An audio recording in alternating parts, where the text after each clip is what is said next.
மீனம் ராசி ம். இறுதியாக பார்க்க போற இந்த மீனம் ராசி, நீர் ராசி அப்படின்னு ஆரம்பத்துல சொன்ன மாரி கிட்டத்தட்ட ஒரு 80 வயசு பாட்டிக்கு உண்டான ஒரு மெச்சூரிட்டி இருக்கும் அப்படின்னு சொல்லியிருந்தீங்க.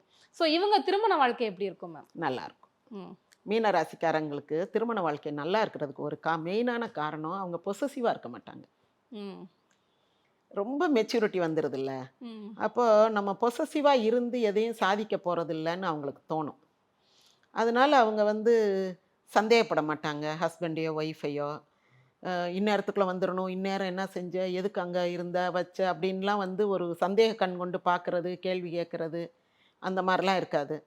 ரொம்ப நம்புவாங்க. நம்பாட்னாலுமே அவங்களுக்கு வந்து சரி நடக்கிறது நடக்கட்டும். நம்ம 24 மணி நேரமும் "சிறை காக்கும் காப்பு எவன் செய்யும் மகளிர் நிறை காக்கும் காப்பே தலைன்ன" மாதிரி ம். நம்ம எந்நேரமும் அவங்களுக்கு பந்தோபஸ்து போட்டுக்கிட்டே முடியுமா? ஆ. அவங்கவங்களா நல்லவங்களா இருந்துக்கிற வேண்டியதுதான். அதுக்கு மேல சில தப்பு தண்டாக்கள் நடந்தா நடந்தது தான். ம். அது அப்படியே தான் ஏத்துக்கிடணும். அப்படின்ற மாரி அவங்க பேச்செல்லாம் பார்த்தா ரொம்ப பெரும்போக்கா இருக்கும். இவ்வளவு ஜெனரஸா, இவ்வளவு ஒரு தாராள மனப்பான்மையோட பேசுறாங்களே! அப்படின்னு தோணும். ஏன்னா, அவங்களுக்கு வந்து வாழ்க்கையினுடைய அனுபவங்கள் ம். கற்றுக் கொடுத்த பாடம். நீ ரொம்பலாம் யாரையும் கண்காணிக்க முடியாது. ரொம்ப யாரையும் பூட்டு போட்டு வைக்க முடியாது. தப்பிச்சு போணும்னு நெனைக்கிற ஆளு தப்பிச்சு போகத்தான் செய்யும். அப்படின்றதெல்லாம் அவங்க வாழ்க்கையில படிச்சனால, மற்றவங்களால அத ஏற்றுக்கொள்ள முடியாது. எல்லாருக்கும் அந்த விஷயங்கள் தெரியும். ஆனா இவங்க வந்து, ஆமா அதுதான் உண்மை அப்படின்னு ஏத்துக்கிருவாங்க. ம். அதனால ரொம்ப பொசசிவா இருக்க மாட்டாங்க. இவங்களுக்கெல்லாம் அந்த எக்ஸ் லவ்வர்லாம் போயிட்டு திரும்பலாம் வந்தா ஏத்துக்கிடுவாங்க. ஓகே. ம்.